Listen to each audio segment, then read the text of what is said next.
Assalamualaikum warahmatullahi wabarakatuh. Yang terhormat dosen penguji uji kinerja PPG Pendidikan Agama Islam dalam jabatan batch 3 tahun 2025. Perkenalkan, saya Binti Syafa'ah, guru pendidikan agama Islam di SMK Gajah Mada Bandar Lampung. Saya adalah mahasiswa di LPTK UIN Raden Tan Lampung dengan nomor induk mahasiswa PPG 2511114970.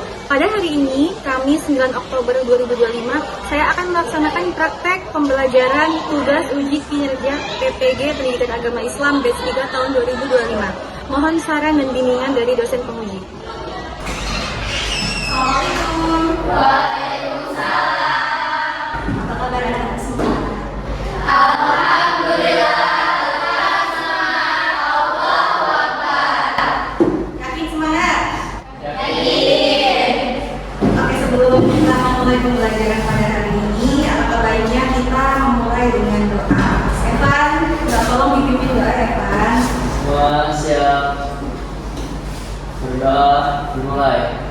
Bismillahirrahmanirrahim.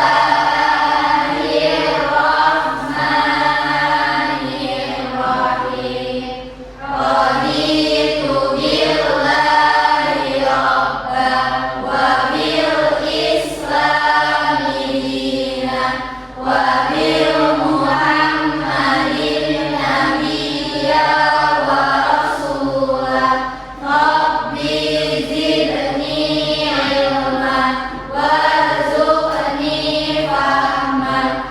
Amin ya rabbal alamin. Oke, yang selanjutnya pada hari ini nanti Ibu akan menyampaikan materi Quran Surah Al-Iman ayat 13 dan 14. A'udzu billahi minasy syaithanir rajim. Bismillahirrahmanirrahim. Wa idh qala Luqmanu libnihi wa huwa ya'izuhu ya bunayya la tusyrik billahi innasyirka la-dzulmun 'adzim. Wa wassayna al-insana biwalidayhi hamalathu ummuhu wahnan 'ala wahnin wa fisaluhu fi 'amaini an ishkur li wa liwalidayka ilayyal masir. Shadaqallahul azim. Ada yang tidak masuk hari ini? Sebagai bentuk rasa cinta terhadap tanah air, mari kita bersama-sama menyanyikan lagu wajib nasional. Untuk hari ini.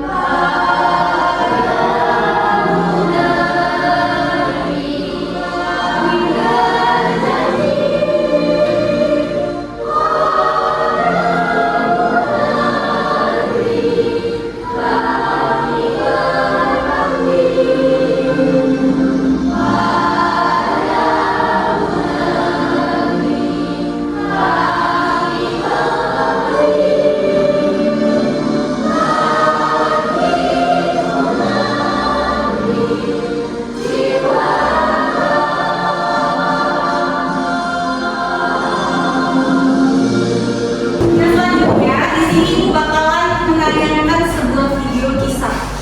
Jadi kisah ini diambil dari keberbaktian seorang anak terhadap ibu yang tentunya berkaitan dengan materi kita nanti. Nah, Ibu harap kalian perhatikan baik-baik video yang akan Ibu tayangkan. Nanti di saat setelah video selesai, Ibu akan ada perhatian. Tadi seorang anak lelaki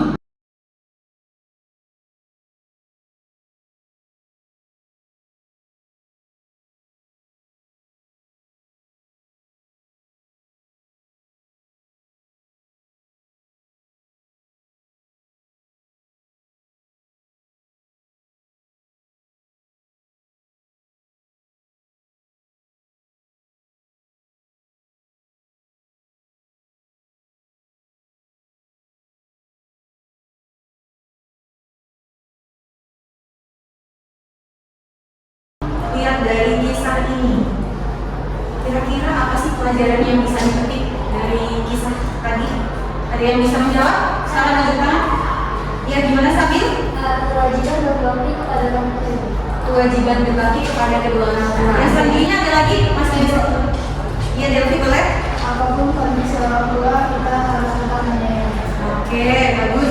Iya ya, jadi kisah video tadi menyadarkan kita bahwasanya yang namanya orang tua apalagi ibu itu tempat kita berbakti. Ibu adalah saudaranya kita. Tidak malu, kita nggak boleh malu dengan kondisi orang tua kita. Kita harus tetap sayang, apapun kondisinya. Jadi, kenapa ibu tayangkan kisah tadi? Jadi pada hari ini ibu ingin kita membahas atau mempelajari materi tentang Quran Surat Luqman ayat 13 dan 14 yang di situ isinya tentang berbaktian kepada kedua orang tua, tentang perilaku menjauhi syirik dan lain-lainnya. Nanti ibu harap kalian bisa kerjakan melalui diskusi dengan kelompok kalian masing-masing. Jadi Quran Surat Luqman ini adalah Quran yang tergolong ke dalam surat Makkiyah karena diturunkannya kepada Nabi Muhammad SAW sebelum Nabi Muhammad itu hijrah atau pindah ke Madinah. Intinya isi dari Quran Surat Luqman ini adalah kisahnya Luqman yang di situ banyak hikmah dan nasihat Luqman kepada anaknya. Gitu. Makanya akhirnya penamaan dari Quran Surat Luqman ini diabadikan melalui nama Luqman itu sendiri. Dan tujuan kita mempelajari materi Quran Surat Luqman pada hari ini yaitu yang pertama, ibu harap kalian bisa membaca Quran Surat Luqman ayat 13 dan 14 dengan tartil dan dengan sesuai dengan kaidah tajwid.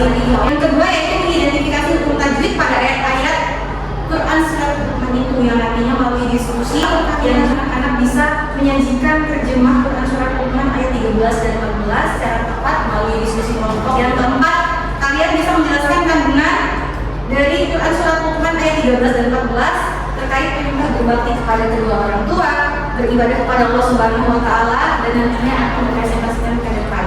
Sebelum ibu membagi kelompok, ibu ingin mengulas sedikit tentang kajian tajwid yang sebelumnya telah kita pelajari di Quran Surat Al-Imran ayat 190 sampai 191. Ibu mengulas sedikit tentang hukumnya nun mati atau tanwin ada berapa? Ada yang ingat? Ya, Alia silakan. Ada 5. Ada 5. Apa aja Alia? Ikhfa, izhar, idgham mingguna dan idgham gabungan. Oke. Yang kedua, kemarin ada juga hukumnya mim mati. Ada yang masih ingat nggak mim mati? Ya, silakan Abel. Ada 3. Apa aja Bel? Yang pertama, izhar syafawi, Iya. idgham mimpi dan izhar syafawi. Oke. Yuk secara bersama kita ingat yuk sama-sama. Hukumnya mim mati ada? 3. Pertama, Izhar syafawi, Syafawi terus. idgham mimpi, Ini yang ketiga. ikhfa syafawi. Oke, bagus, terima kasih. Oke, kita kembali ke topik. Di sini ibu ingin membagi kalian menjadi 3 kelompok. Kayaknya ini udah sesuai lah ya, nggak apa-apa kalau misalnya kita mau pakai dengan kelompok yang sudah ada aja. Di sini nanti ibu membagi kalian LKPD atau lembar kerja peserta didik yang di situ isiannya yang pertama ada tugas untuk kelompok mengidentifikasi hukum tajwid Quran Surat Luqman ayat 13 sampai 14 itu akan didiskusikan oleh kelompok 1. Kelompok 1 Alia dan teman-temannya ya. Silakan bangunnya disusun tiga ya. Yang pakai di kelompok 2 ya. Kelompok 2 nanti kalian silakan isi data KPD terjemah peraturan Tuhan ayat 13. Iya, grupnya nanti disusun.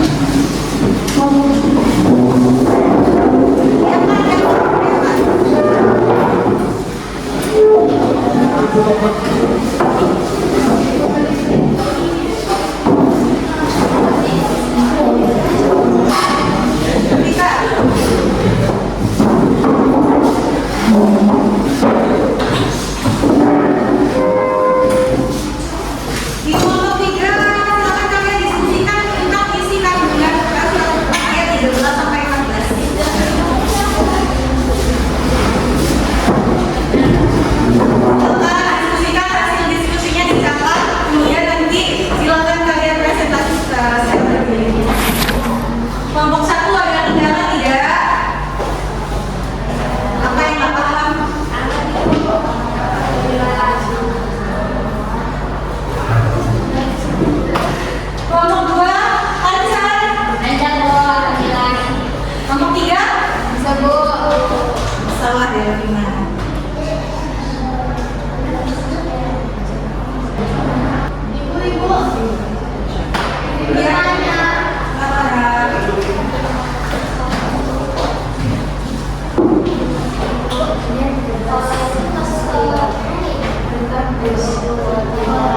Mata BI.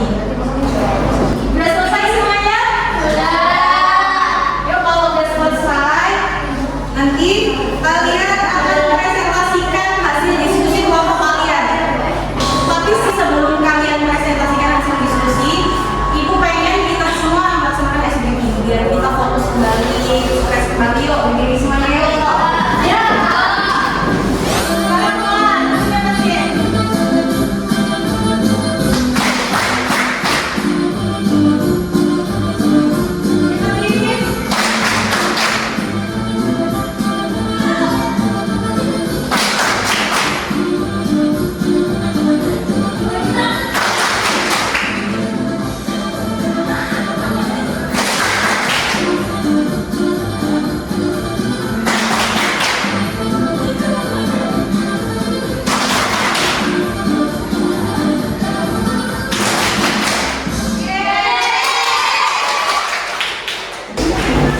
Sudah siap presentasi?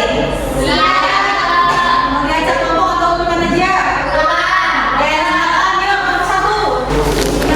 Ini sebentar ya kawan-kawan. Assalamualaikum warahmatullahi wabarakatuh. Jadi di sini kami dari kelompok 1 ingin mempresentasikan diskusi tentang kajian Quran surat Luqman ayat 13 dan 14. Pertama-tama akan dibacakan oleh kalian. Teman-teman, di sini saya akan menjelaskan tentang sedikit kajian tafsir atau sedikit hukum yang kami diskusikan dibantu oleh Ibu Binti. Di sini yang pertama ada bacaan sekolah. Hukumnya ialah matobi. Alasan yang kenapa dibaca matobi, hukumin matobi karena ada alif setelah fathah. Cara membacanya ialah membacakan bunyi kok sebanyak 2 harakat. Ada yang seperti benihi. Hukumnya juga ada 2 nih. Tiga itu masuk ke pokok sutro. Alasannya ialah bak sukun di tengah kalimat dengan cara membaca memantulkan bunyi bak sukun. Yang terakhir, wassalamualaikum warahmatullahi wabarakatuh.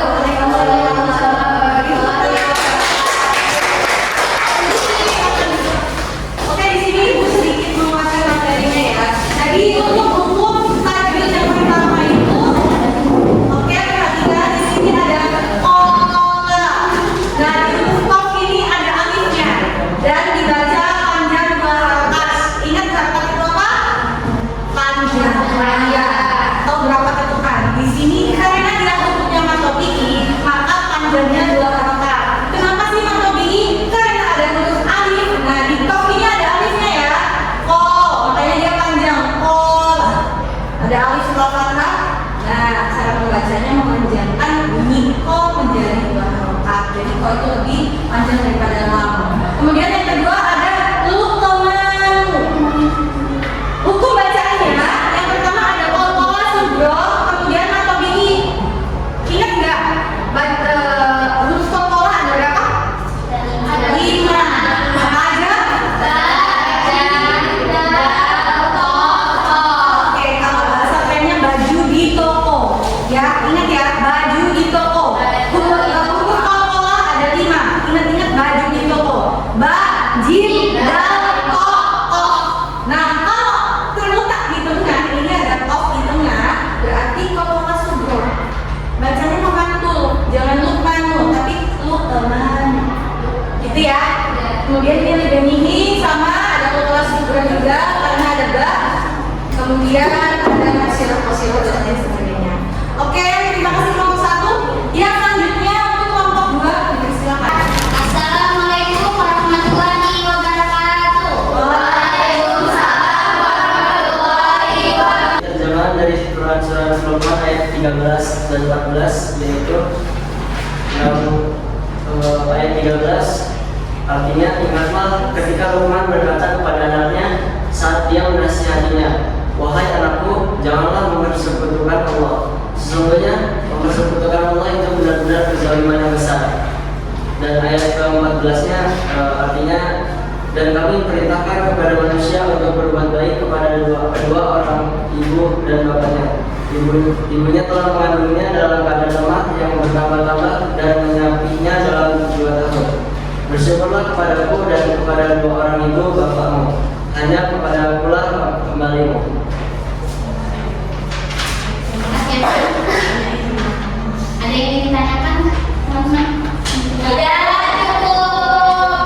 Ya, dan makasih atas perhatiannya. Assalamualaikum warahmatullahi wabarakatuh. Waalaikumsalam. Dari kelompok 3 akan mempresentasikan isi kandungan dari Quran surah Luqman ayat 13 dan 14. Saya di sini izin memperkenalkan diri, nama saya Delvina Aulia sebagai moderator dari kelompok kami, dan saya akan adalah pertama yaitu larangan berbuat syirik. Luqman menasihati anaknya untuk tidak menyekutukan Allah Subhanahu wa taala dengan menyembah patung atau makhluk. Isi kandungan yang kedua adalah bahaya syirik, yaitu mempersekutukan Allah digambarkan sebagai kezaliman yang paling besar karena merendahkan martabat Sang Pencipta yang Maha Agung ke posisi yang benar. Al-Quran ayat 13 yang pertama itu ada wajib bersyukur, yang kedua perintah untuk bersyukur kepada Allah Subhanahu wa taala.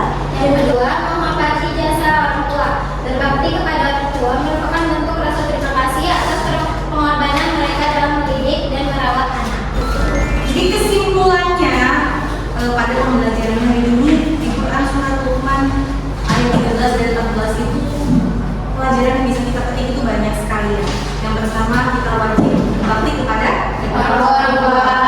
Yang pertama kita tidak boleh syirik. Apa sih syirik? Menyekutukan Allah. Iya, menyekutukan Allah atau menduakan Allah atau meninggalkan Allah dan lain sebagainya. Dengan apa tuh? Dengan misalnya menyembah patung atau menyembah makhluk. Makhluk itu banyak ya, ada pohon, ada dukun misalnya, atau manusia lainnya gitu, atau benda. Jadi pada surat ini hubungan antara tauhid kemudian berbakti kepada kedua orang tua itu menjadi prinsip dasar Islam. Kemudian peran keluarga dalam pendidikan itu sangat penting, nah dijelaskan dalam Quran surat Luqman ayat 13 dan 14 ini. Kalau kita lihat nih, Bapak Luqman ini selalu nasihati anaknya. Dia tidak lupa untuk selalu menasihati bahwa nak jangan berbuat syirik. Nah, untuk materi hari ini kira-kira bisa dipahami? Bisa.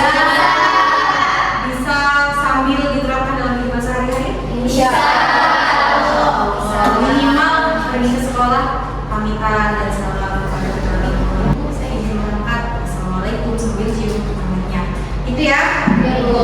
Oke, karena pembelajaran pada hari ini alhamdulillahirobbilalamin telah selesai. Kita tutup dengan membaca doa Al-Fatihah.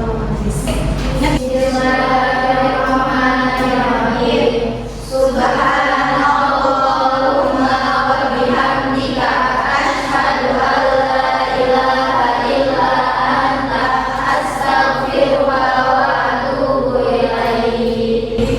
Semoga pelajaran pada hari ini yang telah kita pelajari dapat bermanfaat untuk kita semua dan dapat kita terapkan dalam kehidupan sehari-hari. Amin. Ibu mohon maaf atas segala kesalahan dan kehilafan kepada Allah.